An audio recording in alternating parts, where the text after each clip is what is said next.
네, 안녕하십니까. 주소만교회 김영민 목사입니다. 오늘도 어제에 이어서 그리스도 중심의 성경 공부 네 번째과 오늘은 두 번째 부분 함께 말씀의 은혜를 나누도록 하겠습니다. 다음 페이지 보겠습니다. 예, 어제 우리 지금 살펴보고 있는 게 이 모세와 예수님에 관한 것입니다. 그래서 어제는 우리가 모세와 출애굽에 관한 얘기 살펴봤죠. 그래서 아브라함 언약에서 모세 언약까지 이어지는 거, 하나님께서 아브라함 언약을 기억하사 이스라엘 백성을 구원해 내시고 전적인 하나님의 은혜로 구원해 내시고 이 백성을 자유케 하시고 해방케 하셨다라는 것이죠. 그래서 이 부분에서 우리가 기억할 게 있으면 뭐냐 했었을 때 중요한 부분이 6월절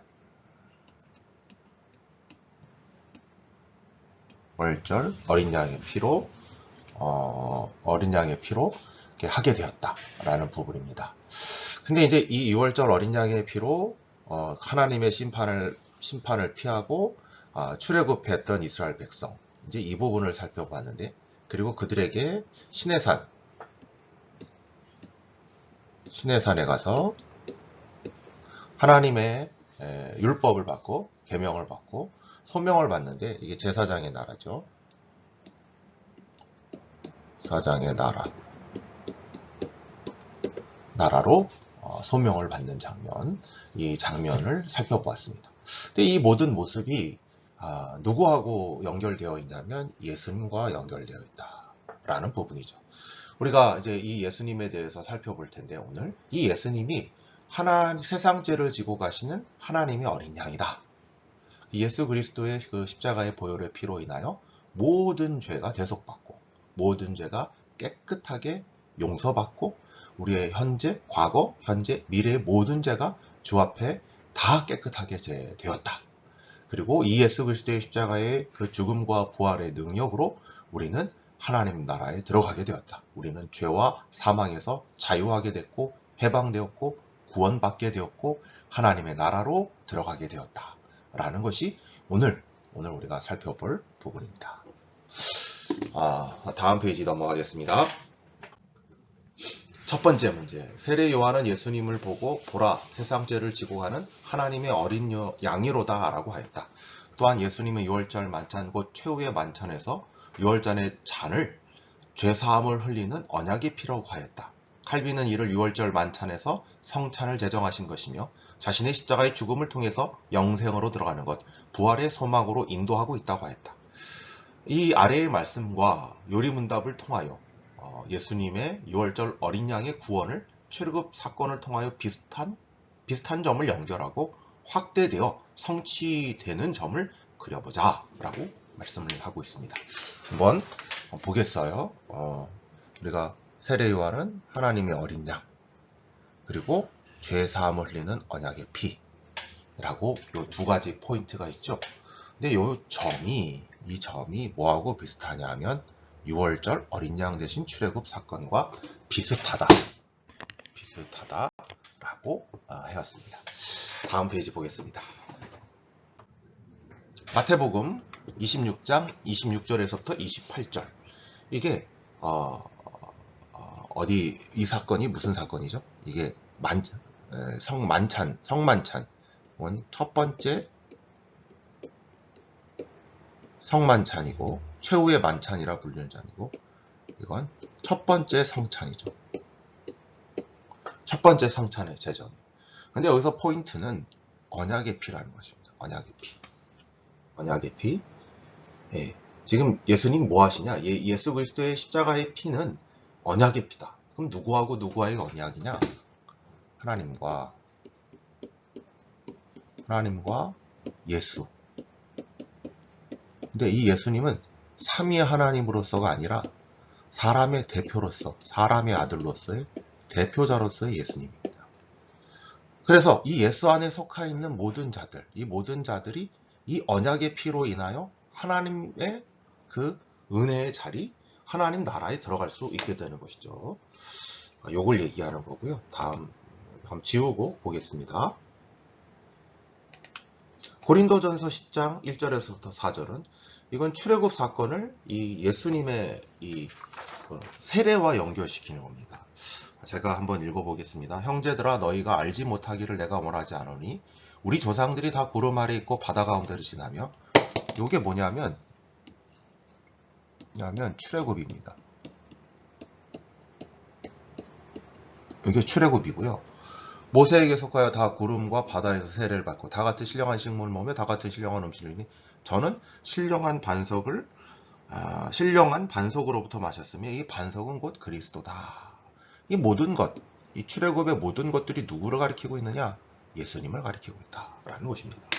다음 페이지 보겠습니다. 하이델베르그 75문. 그대가 그리스도께서 십자가 위에서 단번에 이루신 제사와 그의 모든 은덕들에 참여한다는 것에 대해 성찬에서 어떻게 교훈을 받으며 확신을 얻습니까? 그리스도께서 나와 모든 신자들에게 그를 기억하며 이 떼어진 떡을 먹고 이 잔을 마시라고 명령하시면서 이러한 약속들을 덧붙였으니 첫째는 주님의 떡이 나를 위하여 떼어지며 잔이 내게 전해지는 것을 눈으로 보는 것과 똑같이 분명하게 그리스도의 몸이 나를 위하여 십자가에 들여지고 찢겨졌으며 그의 피가 나를 위하여 흘려졌다는 것이요. 여기까지. 이건 예수 그리스도의 십자가의 죽음을 얘기하는 거죠. 이 떡과 잔이 떼어지고 마셔지는 것 같이 예수 그리스도의 십자가의 죽음이 나를 위해 찢겨지고 나를 위해 흘려졌다는 것을 보이는 거죠. 둘째는 주님의 떡과 잔이 그리스도의 살과 피의 분명한 표로서 목사의 손으로 받아 입으로 맛보는 것과 똑같이 확실하게 십자가에 달리신 그의 몸과 거기서 흘리신 피로서 그리스도께서 친히 나의 영혼을 먹이시고 양육하사 영생에 이르게 하신다는 것입니다. 이 부분 뒤에 포인트죠. 하나님의 어린 양이다 라는 것입니다. 그러니까 이 십자가의 은혜가 우리의 영혼을 먹이고 양육하시고 영생에 이르게 한다라는 부분이죠. 첫 번째 부분은 역사적 파트라면 두 번째 부분은 이 십자가의 은혜가 지금 우리에게 전해지고 있는 그런 은혜다라는 것을 얘기하고 있는 거죠. 다음 페이지 보겠습니다. 그래서 6월절 어린 양과 출애굽 사건과의 비슷한 점, 뭐가 비슷할까요? 많은 것들이 비슷하다고 할 수 있는데, 둘 다 6월절 어린 양으로서의 출애굽 사건과 비슷한 점, 죽을 수밖에 없어요.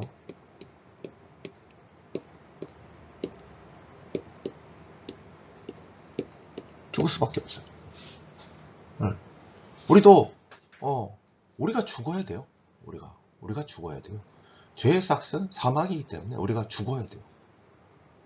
근데 6월절 출애굽 때 이 6월절 죽을 수밖에 없었던 이스라엘 하나님의 심판의 갈날을 피할 수 없었던 이 이스라엘 백성이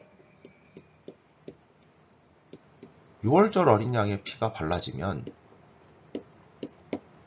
심판을 피하고 살았단 말이에요. 마찬가지로 신약에 있는 우리들도 예수님의 십자가의 피가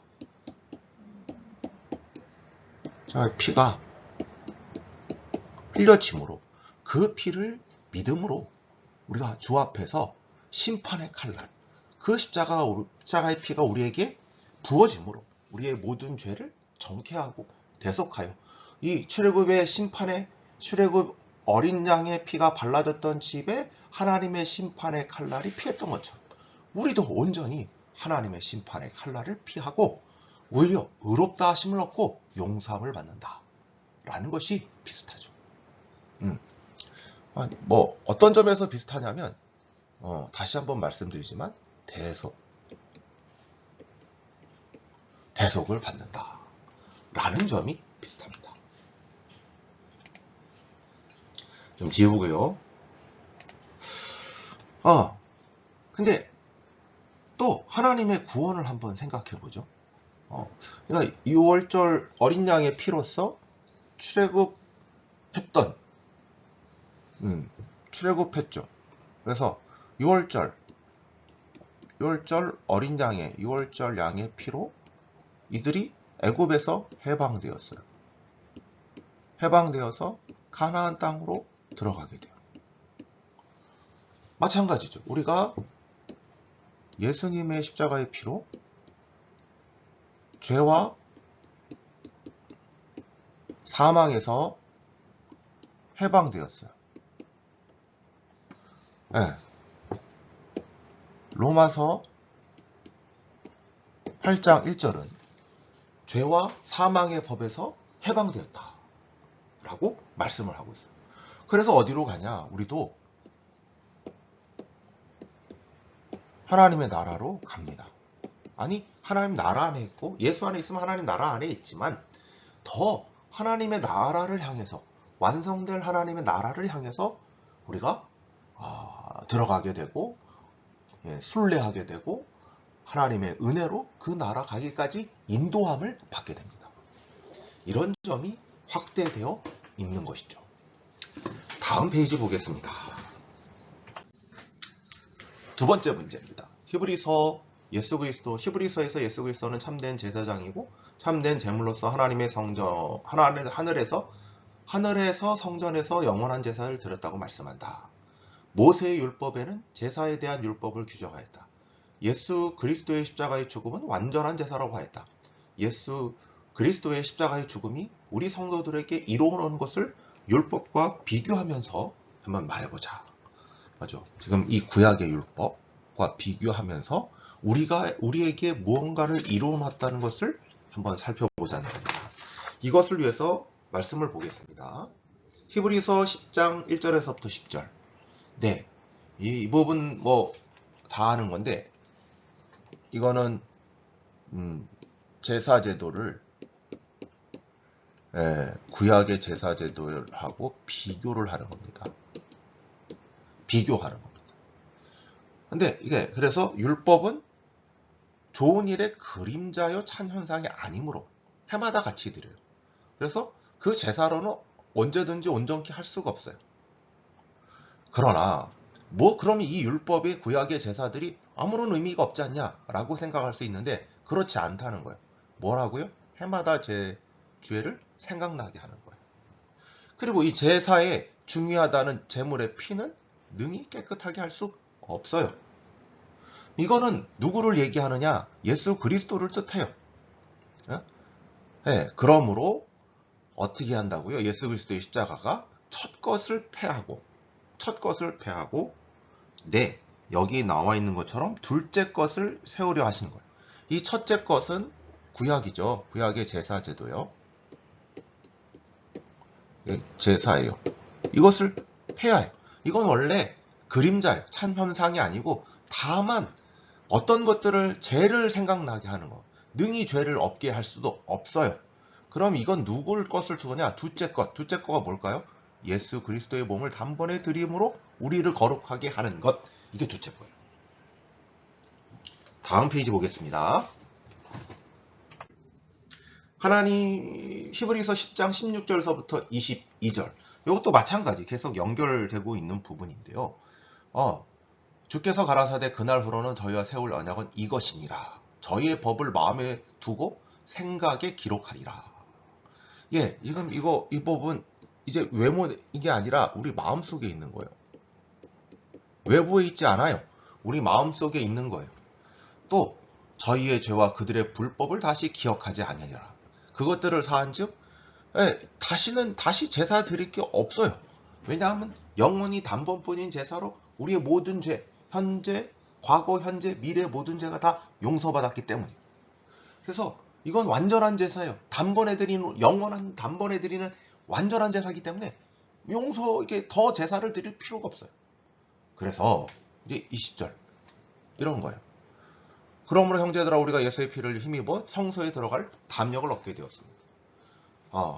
휘장 가운데 열어놓으신 새로운 살기로 그 휘장은 여러분 이 성전 안에 휘장이 있잖아요. 근데 이 휘장이 예수 그리스도의 십자가에 죽을 때 위로부터 이렇게 찢어졌어요.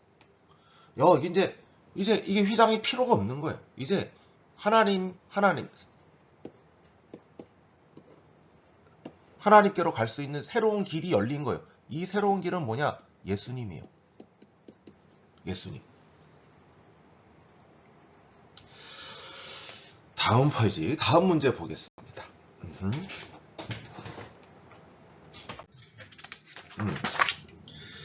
네. 세 번째 문제. 예수님은 십자가에 죽으시고 부활하시고 승천하셨다. 그리고 제자들에게 성령을 기다리라고 말씀하셨다. 오순절 마가의 다락방에서 예수님의 말씀대로 성령이 오셨다. 구약 선지자들은 성령이 종말에 오신 하나님의 영이라고 예언하였다. 성령 하나님은 신의 상의 율법 수요와 비교되곤 한다. 이 부분이 포인트죠. 성경 말씀과 하이델베르그 요리문답을 통하여 모세의 신의 산의 율법 수요와 성령 하나님의 오심에 대해 함께 생각해보자. 이 부분 생각해보는 겁니다. 다음 페이지 한번 보면서 말씀을 보면서 이 문제들을 생각해볼게요. 예수님과 하나님의 어린 양에서 요엘서 2장 28절에서부터 29절. 그 후에 내가 신을 만민에게 부어주리니 너희 자녀들이 장래일을 말할 것이며 너희 늙은이들이 꿈을 꾸며 젊은이들이 이상을 볼 것이며 그때 또 내 신을 남종과 여종에게 부어주리라. 이게 여기에 포인트는 신은 성령이죠. 성령인데 자녀들, 늙은이들, 젊은이들, 남종과 여종 모든 사람들입니다. 남녀로서 불구하고 성령을 모든 사람에게 부어줄 것이다. 이게 이 요엘서의 특징이죠. 로마서 8장 2절에서부터 4절. 요걸 일단 지우고 시작하겠습니다. 지우겠습니다. 이는 예수 그리스도 안에 있는 생명의 성령의 법이 이 부분이죠. 죄와 사망의 법에서 너를 해방하였다.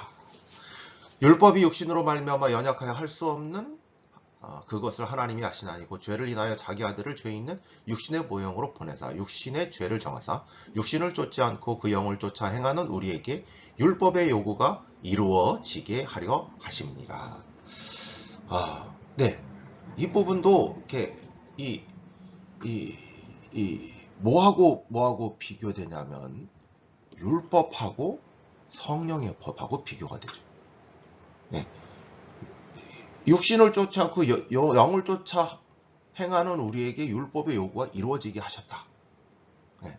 그러니까 이 율법과 성령의 법이 대조가 되죠. 대조가 돼요.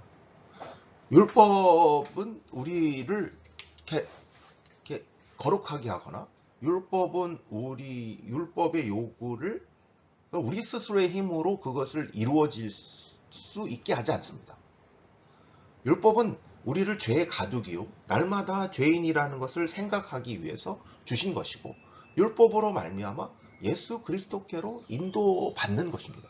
율법은 우리를 가르치는 초등교사, 율법은 우리를 예수 그리스도께로 인도하는 것이지 몽학선생, 초등교사이지 그 자체가 그것을 지켜서 의로움을 확보하고 그 의로움을 확보함으로 자기 의를 높이라고 주신 것이 절대로 아닙니다. 근데 이것을 제대로 하지 못한 사람이 누구냐? 바리새인들입니다. 바리새인들.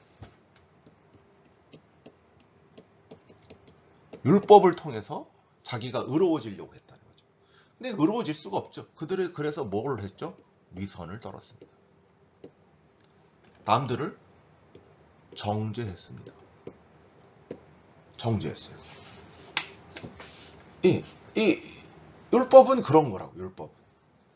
율법은. 근데 이것을 참으로 이렇게 율법의 마침, 율법의 완성을 이룬 분이 누구냐? 예수님이다. 예수님. 다음 페이지 한번 보겠습니다. 사도행전 2장 38절에서부터 46절.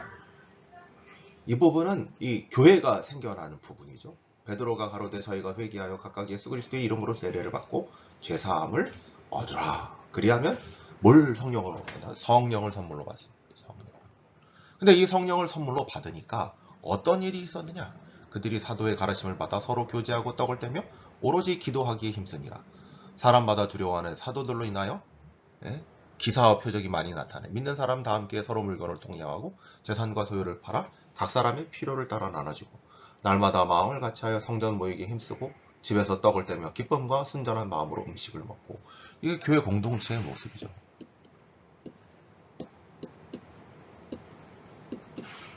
네. 율법의 근본 정신인 하나님 사랑과 이웃 사랑. 하나님 사랑과 이웃 사랑이 실천되고 드러나는 모습입니다. 그러니까 율법은 이걸 이룰 수 없어요. 그러나 성령은 이를 이루십니다. 율법은 우리를 정죄하고 우리를 죄인으로 낙인 찍습니다. 그게 율법의 역할이에요. 그러나 성령 예수 그리스도는 율법의 요구를 다 들어주시고 그 죄를 대속함으로 우리를 의롭다 하시고 성령을 선물로 주셔서 진정으로 이 하나님의 뜻에 따라 서로 순종하고 사랑을 실천하게 하는 능력이 되시는 겁니다. 다음 페이지 보겠습니다. 하이델베르그 53은 성령에 대해서 그대는 무엇을 믿습니까? 첫째로 성부 성자와 함께 영원하신 하나님, 이 본질이라는 겁니다. 이 본질이 하나님이시요. 그래서 성령 하나님이 계시면 성령 하나님이 어디에 계시냐면 우리 마음과 성도 각 개인의 마음과 교회 공동체 안에 있어요. 때문에 성도도 그렇고 교회도 그렇고 뭐라고 하냐면 성전이라고 합니다. 왜? 하나님이 거하시니까. 둘째로 내게 주신 바 되어 나로 하여금 참된 믿음으로 그리스도와 그의 은덕에 참여하게 하시며 나를 위로하시며 또한 영원토록 나와 함께 하신다는 것입니다. 나를 위해 섬기시는 분 그리고 일하시는 분, 이게 성령이다 이런 것입니다. 근데 이거에 부여하면 율법은 이런 역할을 하지 않습니다. 할 수도 없어요. 그러나 성령이 생명과 성령의 생명의 법, 성령이 우리와 함께 하시고 그 존재가 하나님이신 그분이 우리 안에 있으면 우리가 거룩한 성전이 되고 그분이 우리를 섬기시고 일하심으로 정말 하나님 나라 갈 때까지 거룩해지고 또 은혜 가운데 거하게 되고 또 낭망할 때 위로해 주시고 죄악에 빠질 때 책망해 주시고 징계하심으로 징치하심으로 우리를 깨닫게 하시고 하나님 앞에 회개케 하는 것, 이게 바로 성령 하나님께서 우리를 섬기시고 일하시는 부분일 것이라고 봅니다. 다음 페이지 보겠습니다. 이제 마지막 문제라고 할 수 있어요. 예수 그리스도를 믿음으로 의롭다 하심을 받은 신자들은 성화의 길을 걷는다. 성화는 성령과 함께 하시는 삶에서 성령의 열매 맺는 것을 뜻한다. 그런데 그 과정은 일반적인 과정이 아니라 신자의 노력과 수고가 필요한 것이다. 이러한 과정을 모세의 율법을 지키는 것과 같은 점과 다른 점을 생각해 봅시다. 이 부분에서 포인트는 이 모세의 율법을 지키는 것과 같은 점과 다른 점을 생각해 보는 겁니다. 그럼 우리가 율법 폐기론자들 이 문제를 여기서 얘기하려고 하는데 그러면 율법 안 지켜도 되겠네요. 그게 아니라 율법은 우리가 나중에 하겠지만 도덕법, 시민법, 또 이걸 사회법이라고 하죠. 사회법, 의식법, 제사, 제물, 이거 이제 국가적인 이스라엘에게 주었던 거죠. 근데 이건 이제 율법이 이렇게 폐지가 되었어요. 더 이상 제사를 드리지 않고 우리는 이스라엘 국가에 해당되지 않기 때문에 그럼 남아있는 게 이 도덕적 차원이 남아있죠. 보통 이거를 십계명으로 이렇게 생각하는데 그럼 십계명이 폐지되었느냐? 십계명이 폐지. 우리가 십계명을 지켜서 구원 얻지 못합니다. 그런 차원에서는 얘기할 수 있지만 이 십계명은 우리가 하나님의 삶을 하나님의 뜻을 알려주고 있습니다. 그러면 율법을 지키는 것과 이 하나님의 뜻을 성령은 어떻게 하냐면 우리에게 가르치고 적용하고 은혜 주심으로 순종케 합니다.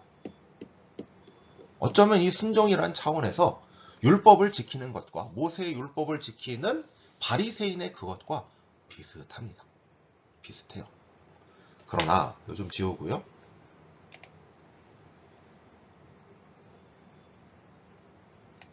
그러나 말입니다. 우리가 바리새인처럼 이 율법을 지켜서 구원 얻는 게 아니에요.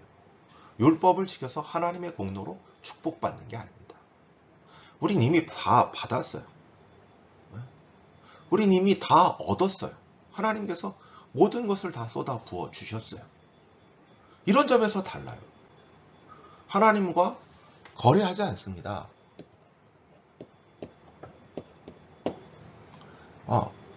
어쩌면 바리새인들은 거래했을지도 몰라요. 내가 이걸 했으니까 하나님 나에게 복 주시고 나를 구원해 주셔야 됩니다. 네, 네, 이것 때문에 우월감이 들 수도 있어요. 바리새인이 그랬잖아요.